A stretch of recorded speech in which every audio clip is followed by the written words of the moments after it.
Assalamualaikum warahmatullahi wabarakatuh. Perkenalkan, nama saya Paradipka Saputra dengan IPN 23028. Saya ingin mempresentasikan tugas metopen saya yang berjudul dengan perencanaan struktur gedung PT Sienda Unggul Indonesia.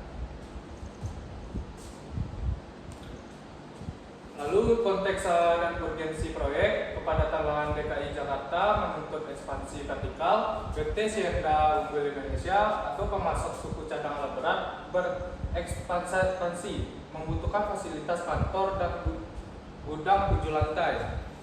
Lalu dari fokus masalahnya, perubahan sistem struktur awal dari komposit atau profil baja berlapis beton menjadi struktur beton bertulang utuh. Lalu dari parameternya, yang pertama perawatan dan pemeliharaan. Lalu struktur komposit atau desain lamanya, yaitu memerlukan perlindungan tambahan terhadap korosi. Lalu dengan beton bertulangnya atau usulan barunya, perawatan minimum menekan biaya jangka panjang atau long term cost efficiency. Lalu yang kedua dengan parameternya, kekuatan dan daya tahan. Lalu dengan desain lamanya, kuat tarik tinggi, rentan deformasi suhu. Lalu dengan usulan barunya, masif, memadai untuk aplikasi struktural, tinggi dengan spesifikasi pembenahan standar atau perkantoran. Lalu yang ketiga, ketahanan gempa atau ductilitas, yaitu dengan desain lamanya sangat bergantung pada integritas sambungan baja beton. Lalu dengan usulan barunya, ductilitas tinggi dapat dicapai melalui konsep strong column big beam.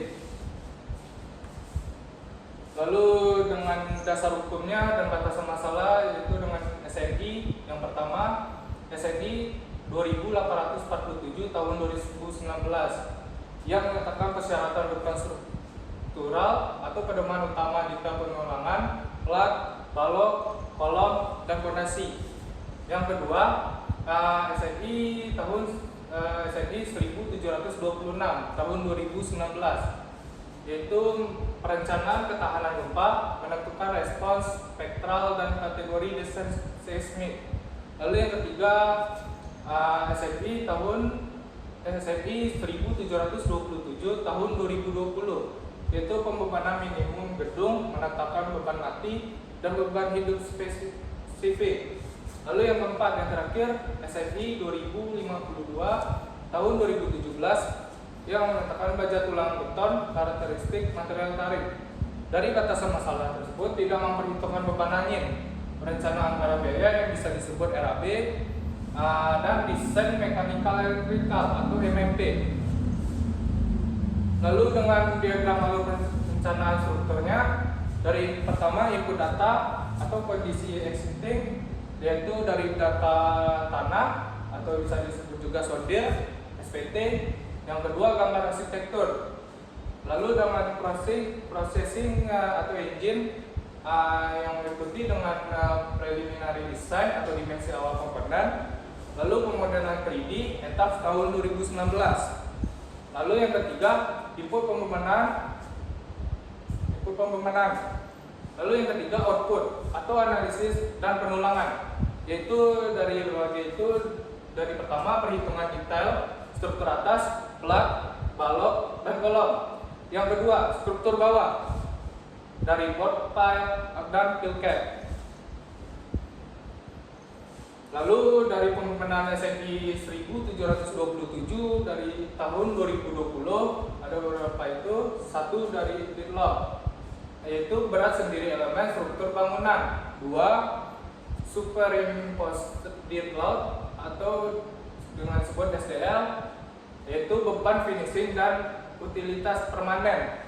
Lalu yang ketiga, lift load, ditetapkan sebesar 2,40 km meter segi atau fungsi perkantoran, reduksi beban hidup atap roof life diaplikasikan. Yang keempat, earthquake load atau disebut dengan BESIR, dapat dasar diinput tepat pada pusat massa bangunan. Tiap lantai berdasarkan analisis spektrum respon. Lalu berikutnya ada anatomi struktur atas. prosedur penulangan. Yang dari pertama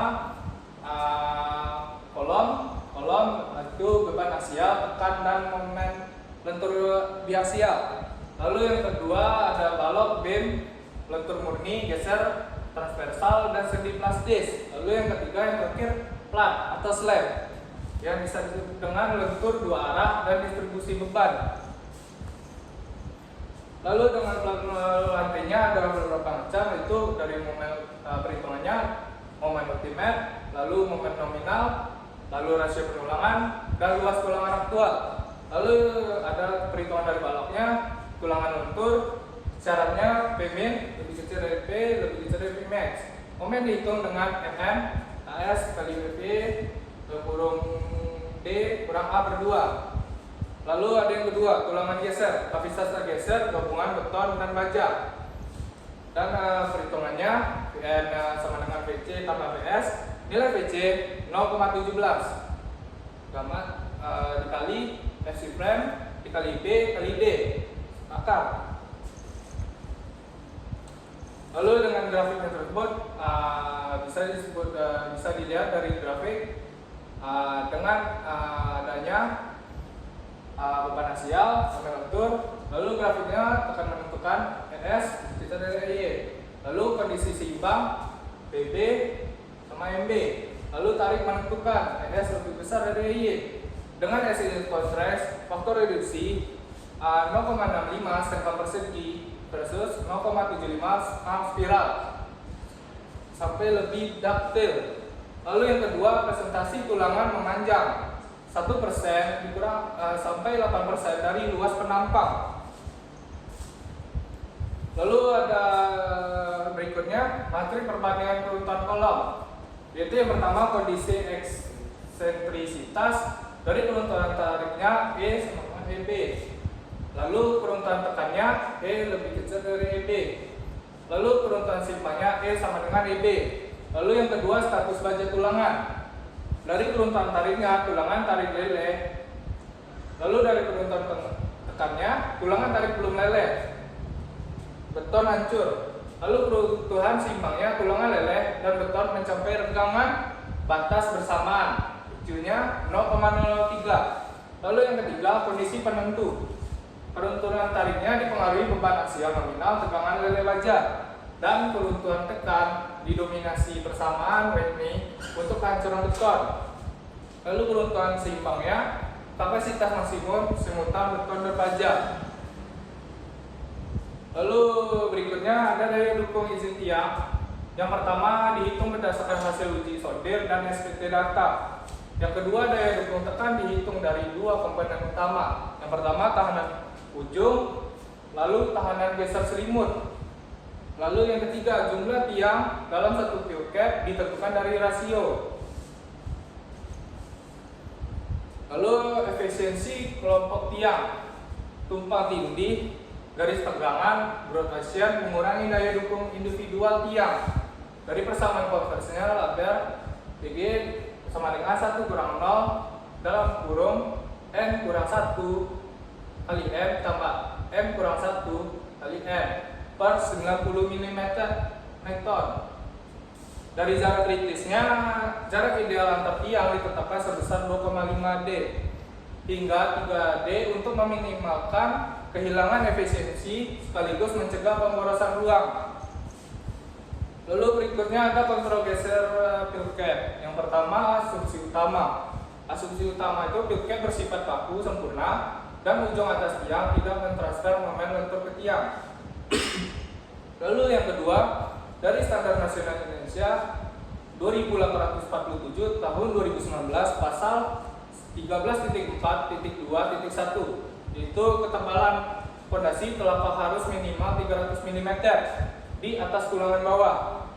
Lalu yang ketiga, ada evaluasi kritis, yaitu reaksi tiang pada jarak D tiang per 2 di luar penampang kolom menjadi penentu kontribusi geser.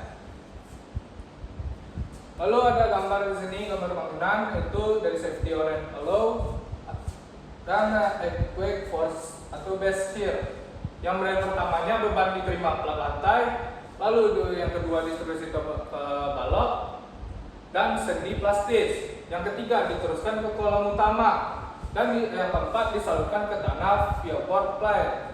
Nah, kolom kuat, balok lemah, strong kolom, weak beam, memastikan sendi plastis terjadi secara aman pada balok, mencegah keruntuhan geser fatal pada kolom.